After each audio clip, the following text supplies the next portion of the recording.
Muy buenas tardes, buen lunes, buena semana, buen tiempo, ya estamos en el tiempo llamado de Adviento, en el tiempo de la Navidad cercana. No sé si se ve, pero armé un pesebrito, mi pesebre que está en otro lado, pero lo puse cerca para tenerlo aquí como motivo navideño.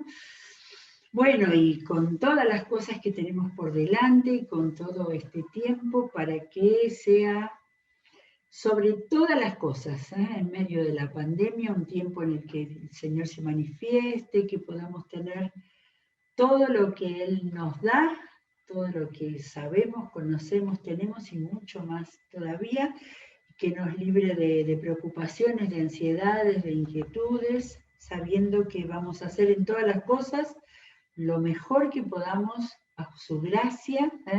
Venimos de llenarnos de su gracia toda la semana pasada, que su gracia dirija todas las cosas, que su pueblo esté firme, pendiente y atento a lo que Dios quiere hacer y siendo instrumentos, ¿no? Sobre todo instrumentos de su paz en el tiempo de la Navidad. Bueno, hoy no empezamos nada nuevo. Hace tiempo que digo, bueno, un día nos vamos a dedicar a ver algo así como la belleza de la poesía en la Biblia. La Biblia está llena de poesía. Si no sabemos leer poesía, lo vamos a leer así, pasándolo rápidamente. Nosotros hemos hablado mucho en estos, hoy 185 programas, hemos hablado mucho de las figuras del lenguaje, todo lo que permite el lenguaje para que podamos no solamente comprender, entender, apropiarnos de una verdad, por ejemplo, sino de recibir la forma, la manera, y eso de las figuras del lenguaje es algo que tiene la lengua humana para poder pintar de alguna manera las cosas que se dicen, ampliarlas, hacer que haya que, lo que se dice, decodificar, descifrar. En una metáfora a veces uno tiene que pensar qué quiere decir, de qué está hablando. Cada vez que Jesús usó una metáfora sobre él mismo, todas esas metáforas son como para pensar y decir, bueno, ¿qué quiere decir que Jesús es la luz del mundo? ¿Qué quiere decir que él tiene agua viva? Y todo eso es muy importante, sigue siendo usado, se usa permanentemente en nuestro lenguaje y en la Biblia tenemos un muestrario para todos los gustos. Pero, sobre todo, me puse a buscar pensando en, bueno, primero la poesía de la Biblia, ¿sí? Nosotros tenemos libros que son directamente poéticos, ¿no es cierto?, como los Salmos. Se considera también poético a Proverbios, aunque son más que nada refranes, sentencias, pero eso dentro de todo eso. Tenemos Cantar de los Cantares y tenemos lo que tantas veces dijimos, la poesía hebrea que está en los profetas, porque en la Biblia hebrea originaria estaba en poesía, en verso, escritos las profecías. De manera que tenemos poesía a montones, pero me parece que es bueno de vez en cuando, y siempre para nuestra lectura, tomar en cuenta de qué manera esas afirmaciones, dentro de lo que es poesía encontramos muchas descripciones, ¿no? Cuando nosotros esas descripciones las pensamos, las tomamos, las recreamos imaginativamente, bueno, el significado se amplía de una manera extraordinaria.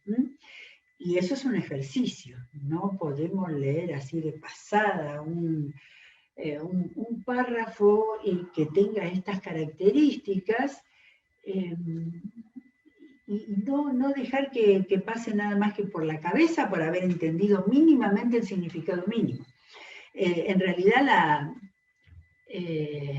gran parte de la poesía de la Biblia está dentro de la alabanza a Dios, ¿no? Esas son las primeras citas que encontré dentro de la alabanza a Dios. Ahora, no es lo mismo decir que Dios es omnipotente a que haya todo un despliegue de expresiones que muestren, que nos hagan pensar, ver y pensar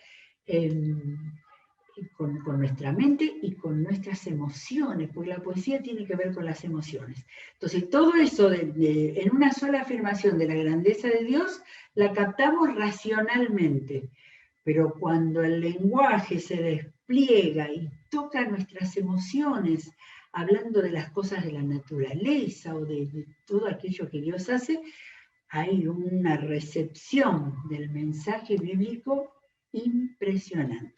Y esto hay que trabajarlo, trabajarlo. Nunca pasar de largo cuando leemos alguna de estas expresiones que vamos a ver ahora, pensando que es fundamental para la lectura, para recibir de la palabra lo racional y al mismo tiempo todo lo que tenga que ver con las emociones. Porque cuando uno se emociona con un pasaje bíblico, eso demuestra que está tocando todas esas partes de nuestro ser, como decía el autor de Hebreo, cuando decía que la palabra es una espada de dos filos que penetra y llega y hace ahí una descripción física casi propia de un médico para representar figuradamente cómo la palabra tiene que llegar a todas las partes de nuestro ser, ¿sí? Bueno, empezamos con algunos pasajes. Empecé como lo que a mí me gusta, buscando, dando vuelta a las páginas, recordando, ¿sí? Encontré. Y después es encontrando. Cuando uno empieza a dar vuelta a las páginas de la Biblia, cuando viene una referencia, a ver dónde está esto también en este lugar, empieza a encontrarse muchas otras posibilidades. Palabras cercanas, expresiones cercanas, un hecho que entonces ahí nos abre la comprensión muchísimo más. De manera que la Biblia hay que leerla con entendimiento, ¿no? Y en base a todo esto hay que leerla a fondo. Muy bien, tengo el primero en el Salmo 68, una buena cantidad en los salmos. Me podía haber leído la mitad de los salmos, la mitad, porque me di cuenta en esta búsqueda que muchísimos de los salmos son de un gran contenido emocional, pero pidiendo ayuda. Yo quería hoy que habláramos de belleza, de alegría. Hay muchos salmos clamando a Dios y contando los malestares y los problemas, ¿sí? Pero bueno, estuve buscando los pasajes que pudieran hacer, como nuestro título, la belleza de la poesía bíblica. Por supuesto queda muchísimo más, pero bueno, empecemos por algo. Salmo 68, 33 es el primero que encontré. Al que cabalga por los cielos antiguos, al que hace oír su voz de trueno. Y después dice, reconozcan el poder de Dios. Pero entre medio, y antes dice, cántenle a Dios. Los llamados a la alabanza, pero después, ¿a quién? Al Dios, al Dios Rey. Sí, pero ¿qué? Al que cabalga por los cielos antiguos, al que hace oír su voz de trueno. Ahí hay un montón de cosas, ahí hay un antropomorfismo, o sea, como si Dios fuera un ser humano que tiene voz de trueno, pero es una figura, pero esa figura tiene una belleza maravillosa. Y digo, esto de que cabalga por los cielos, ya lo leí en otros lados, ¿no? Vamos a ver si lo encontré o no lo encontré. Salmo 29, del 3 al 12, al 10 creo. Miren, Salmo 29 dice, la voz desde el versículo 3, la voz del Señor está sobre las aguas, resuena el trueno del Dios de la gloria.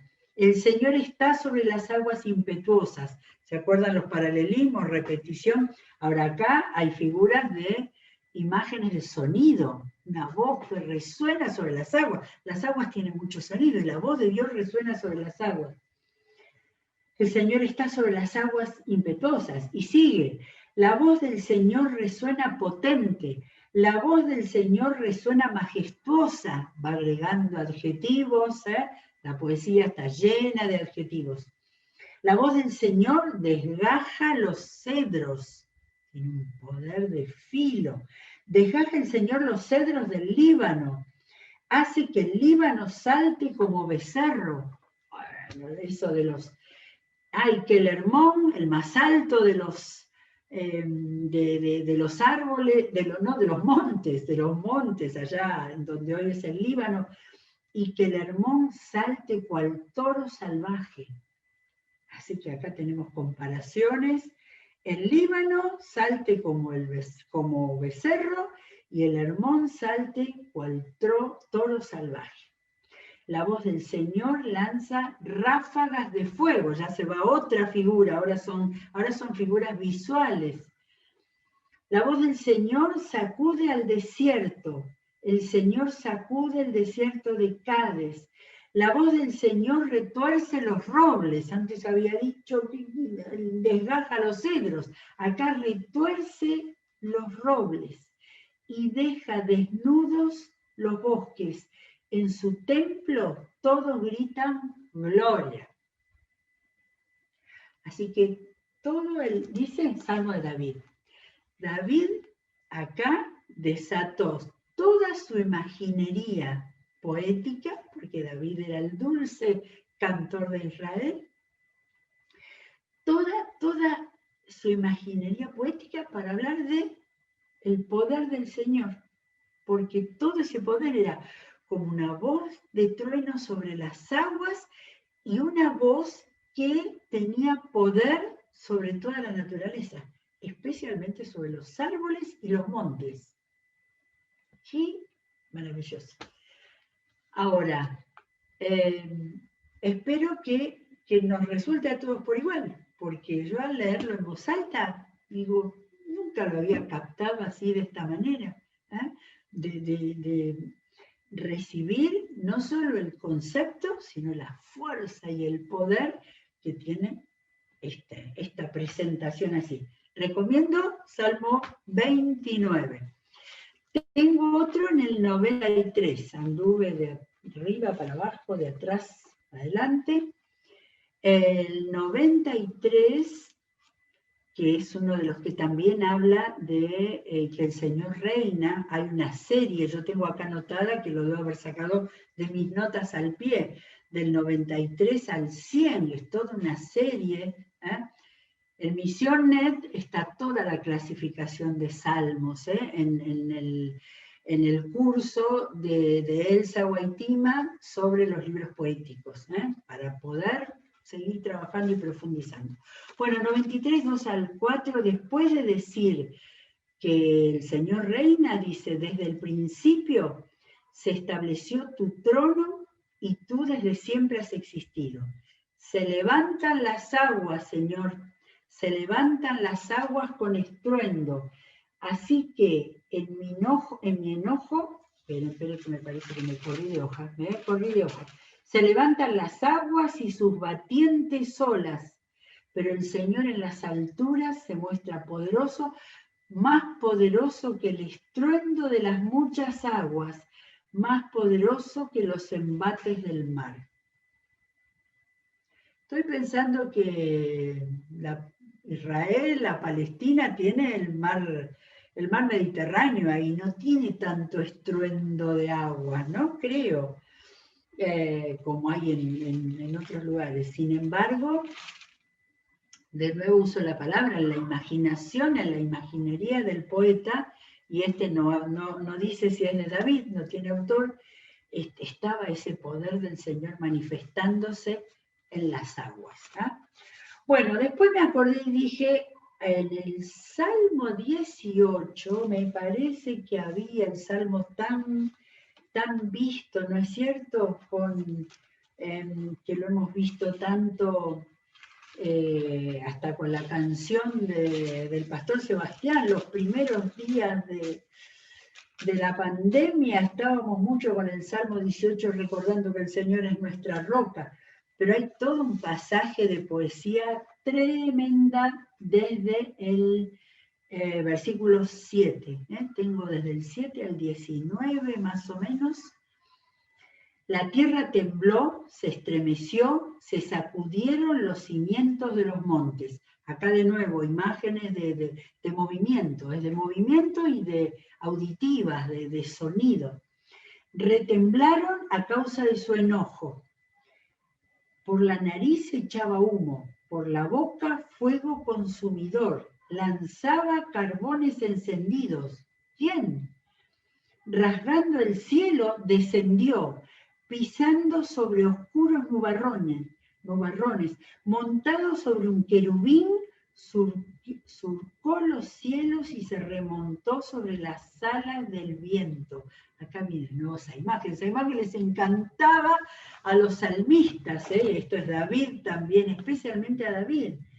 Ahora, si está hablando del Señor, esto se llama teofanía, es una aparición imaginaria del Señor irrumpiendo en el mundo de los hombres.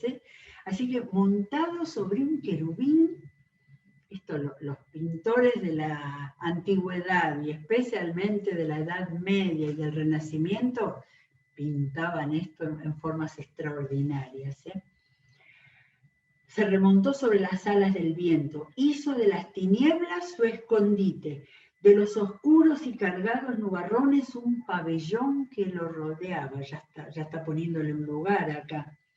De su radiante presencia brotaron nubes, granizos y carbones encendidas. En el cielo, entre granizos y carbones encendidos, repite, se oyó el trueno del Señor. Resonó la voz del Altísimo, lanzó sus flechas, sus grandes centellas. Metáfora doble, La flecha, centella. Dispersó a mis enemigos y los puso en fuga. A causa de su reprensión, oh Señor, y por el resoplido de tu enojo, las cuencas del mar quedaron a la vista. Al descubierto quedaron los cimientos de la tierra. Extendiendo su mano, ahora me acuerdo de esto, extendiendo su mano desde lo alto, tomó la mía y me sacó del mar profundo. Creo que el pastor Sebastián predicó de esto los primeros días de la primera cuarentena.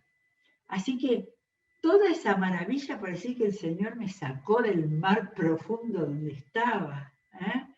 Pero no es lo mismo que decir el Señor me sacó del mar de la desesperación, punto. No es lo mismo.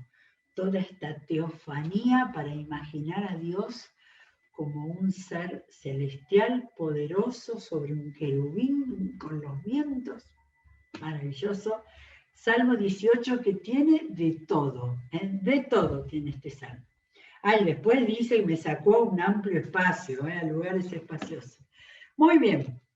Después me acordé del Salmo 19, porque el Salmo 19, no sé si es el primero, pero sí es el de los primeros que tiene una imaginación impresionante para mostrar la grandeza de Dios. Muchos lo sabemos de memoria. Los cielos cuentan la gloria de Dios, el firmamento proclama la obra de sus manos. Acá hay dos versos paralelos, diciendo prácticamente lo mismo, pero la segunda es mucho más poética.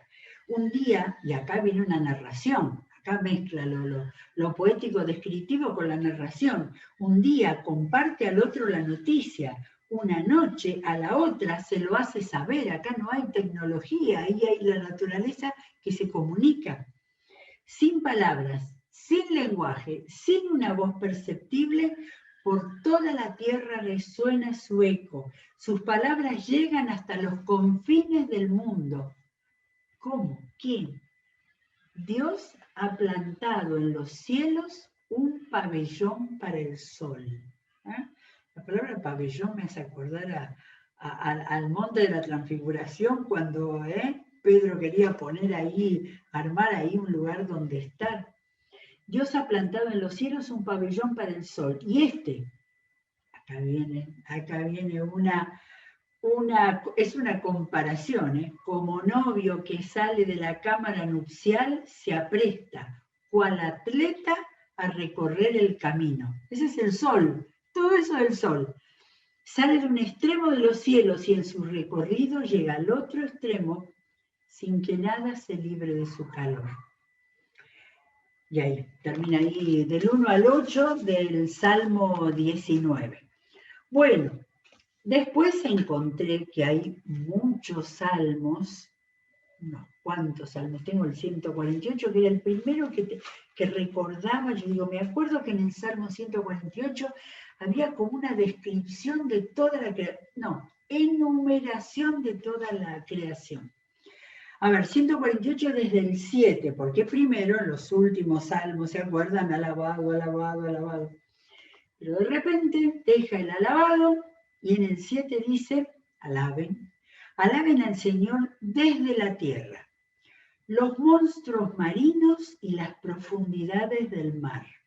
Cómo les impresionaba a los antiguos el mar y su mundo, y eso que no lo conocían demasiado. El relámpago y el granizo, la nieve y la neblina. Ahora nos vamos para arriba. El viento tempestuoso que cumple su mandato. Como un cartero, el viento va cumpliendo un mandato. Los montes y las colinas, los árboles frutales y todos los cedros. Especialmente David y los poetas antiguos amaban al cedro. Es porque había mucho cedro, la construcción del templo fue con cedros.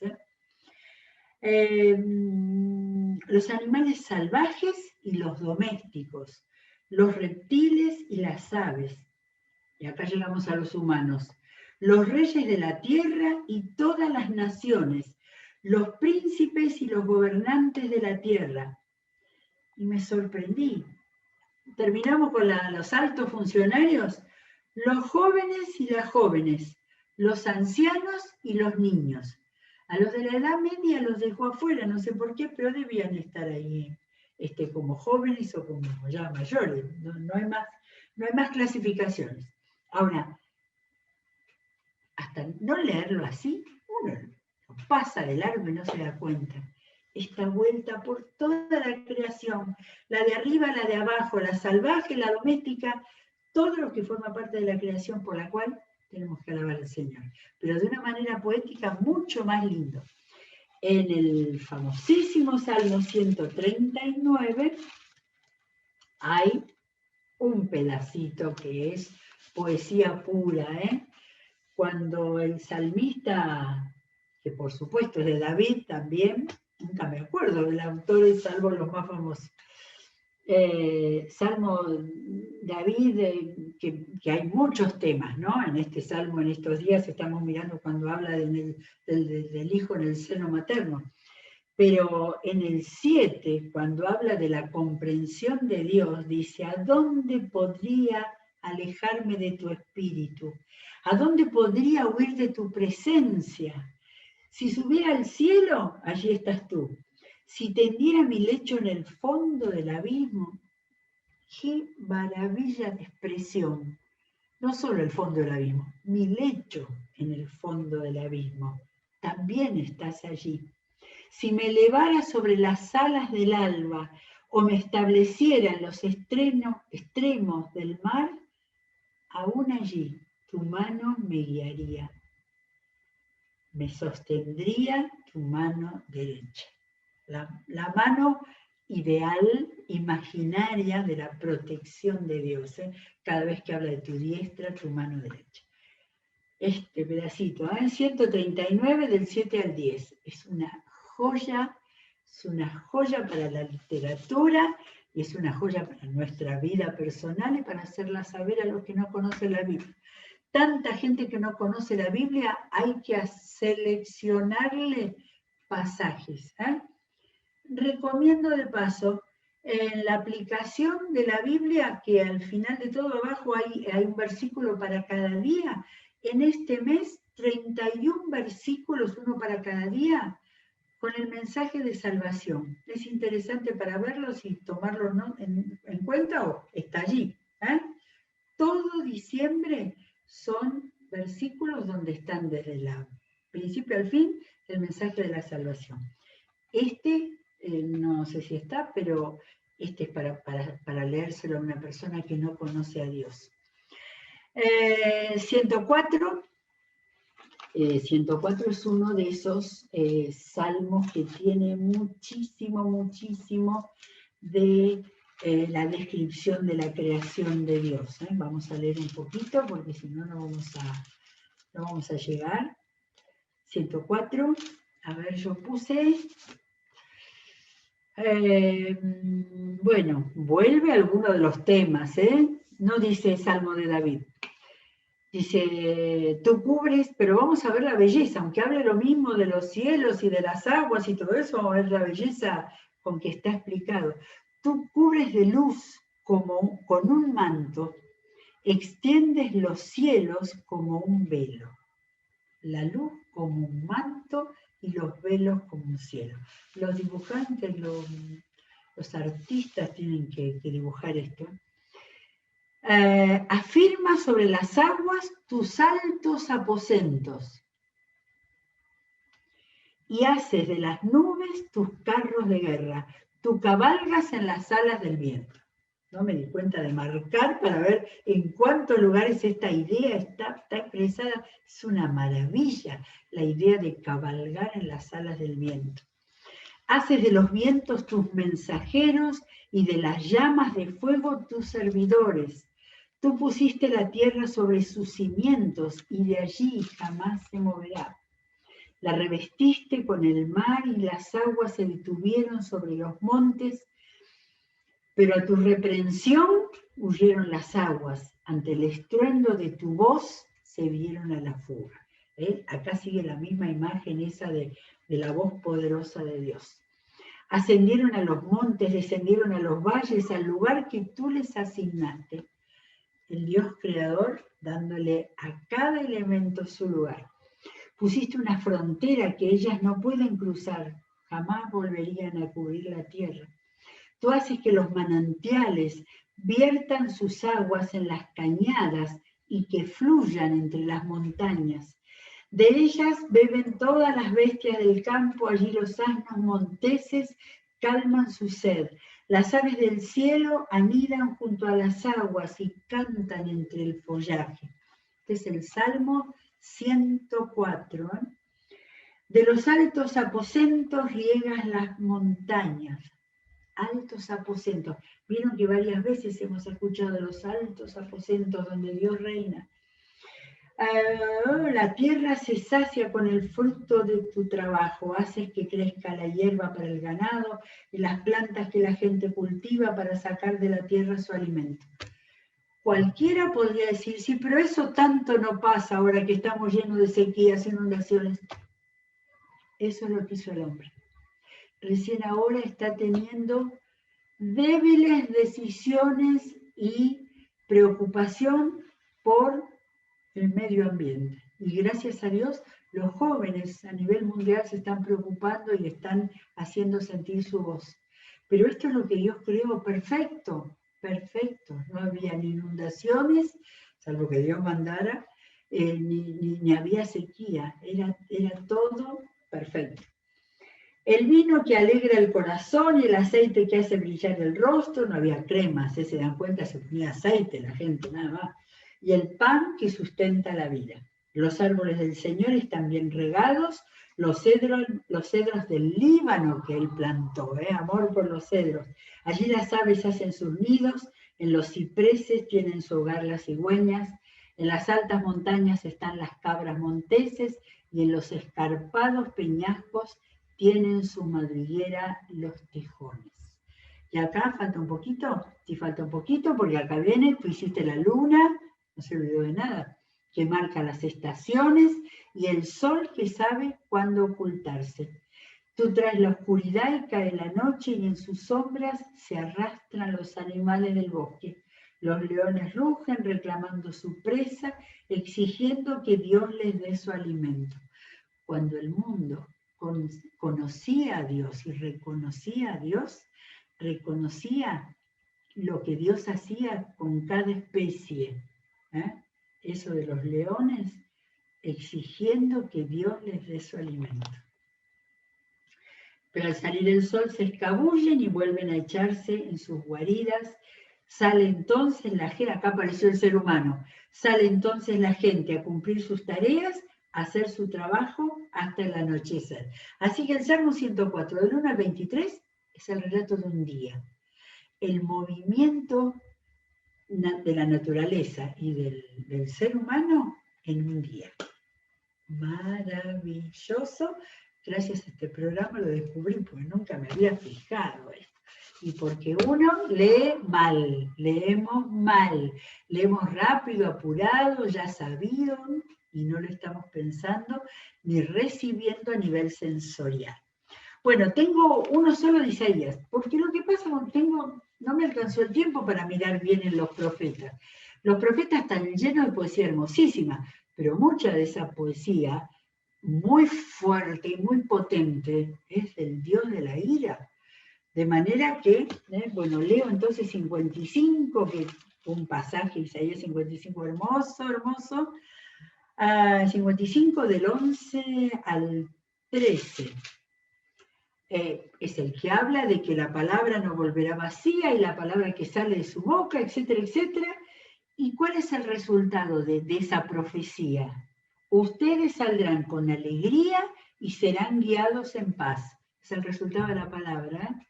Alegría y paz. A su paso las montañas y las colinas prorrumpirán en gritos de júbilo y aplaudirán todos los árboles del bosque. Esto es una maravilla. En vez de zarzas crecerán cipreses, mirtos en lugar de ortigas. Esto le dará renombre al Señor y que será una señal que durará para siempre. Y agrego hasta que el hombre lo estropee. Todo esto sigue estando en la naturaleza, pero está estropeado.